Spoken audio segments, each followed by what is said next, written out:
మరో వారం రోజుల్లో మహర్నవమి భద్రాద్రికి సీతారాముల కళ్యాణం కోసం ఏర్పాట్లు ఘనంగా జరుగుతూ ఉన్నాయి. ఇటు భక్తజనం కూడా కళ్యాణ ఘడియల కోసం ఎదురు చూస్తూ ఉన్నారు. ఇదే గ్యాప్లో భద్రాద్రి రాముడి పెళ్లిపై తెలంగాణ హైకోర్టులో పంచాయతీ స్టార్ట్ అయింది. రామనారాయణుల మధ్య గోత్రాల సంకటం ఏర్పడిందా? రాముడి కళ్యాణం నారాయణుడి గోత్రాలతో జరుగుతోందా?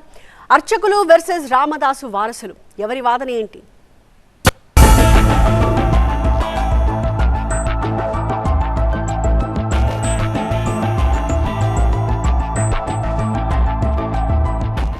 రామదాసు సంకల్పంతో భద్రాచలంలోని సీతారామచంద్ర స్వామి సన్నిధి 17వ శతాబ్దంలో ఏర్పాటైంది. తర్వాత 1960లోనే జీర్ణోద్ధరణ జరిగి క్షేత్ర పరిచయాన్ని పుస్తకంలో రాశారు. ఏటా జానకి రాఘవుల కళ్యాణం నిర్వహిస్తూ తనివితీరా ఆస్వాదిస్తోంది భక్తజనం. కానీ పెళ్లి తంతలో జరిగే ఒక అంశం ఇప్పుడు వివాదాస్పదమవుతుంది. ఏమిటది?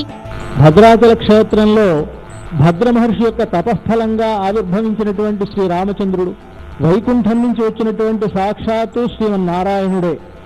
భద్రాచలంలో జరుగుతోంది రాముడి కళ్యాణం కాదు, నారాయణుడు లక్ష్మీదేవిల గోత్రనామాలు ప్రవరాలు చదువుతున్నారు అనే వాదన తెరమీదికొచ్చింది.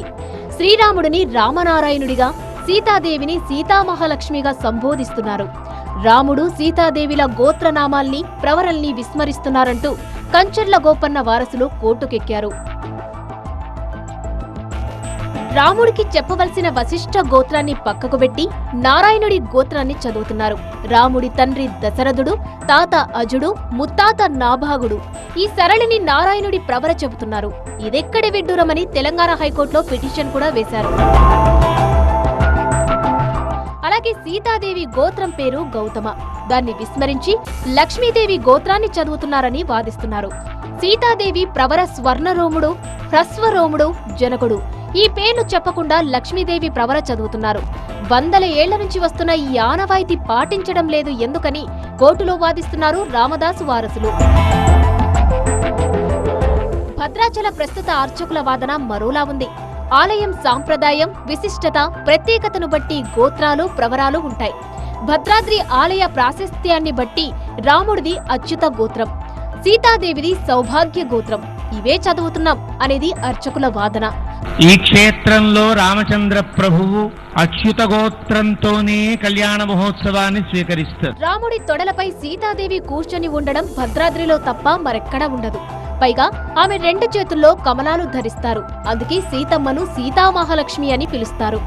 ఈశ్వర ఋషి అనేటువంటి 3 ఋషులతో కూడినటువంటి సౌభాగ్య గోత్రం సీతామహాలక్ష్మి అమ్మవారిది. ఎప్పుడైతే ఈమె సీతామహాలక్ష్మి అయిందో ఆయన రామనారాయణుడు అవుతాడు. సీతామహాలక్ష్మిని రామనారాయణునకిచ్చి కన్యాదానం చేస్తాము అని ఇక్కడ అర్చక స్వాములు వారు సంకల్పించారు.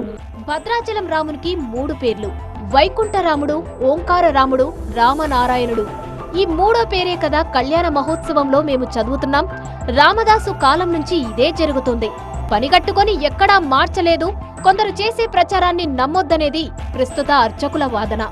సాక్షాత్తు వైకుంఠం నుంచి వచ్చినటువంటి స్వామి అర్చామూర్తిగా భావిస్తారన్నమాట. ఎలాగైతే వెంకటేశ్వర స్వామి శ్రీవైకుంఠ విరక్తుడై స్వామి పుష్కరిణి తీరంలో వెలసి ఉన్నాడో, అలాగే వైకుంఠ విరక్తుడై భద్రాచలం పైన శ్రీరామచంద్రమూర్తిగా శ్రీమన్నారాయణుడు వెలసి ఉన్నాడు గనుక ఈయన అర్చామూర్తి అని అంటారు. అర్చామూర్తికి సంబంధించినటువంటి గోత్రములతోనే సంభావించాలి అని ఇక్కడ ఉండేటువంటి రామచంద్రమూర్తికి అచ్యుత గోత్రముగా భావిస్తారు.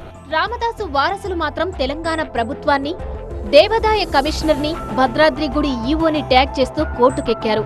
మహర్నవమి రోజు రాముడు పెళ్లే జరగాలి, సీతారాముల గోత్రాలే చెప్పాలి, ఆ మేరకు ఆదేశాలివ్వండి అనేది పిటిషన్ సారాంశం.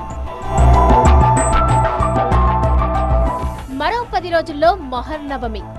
క్షత్రియ కులం, సూర్యవంశం, వశిష్ఠ గోత్రం.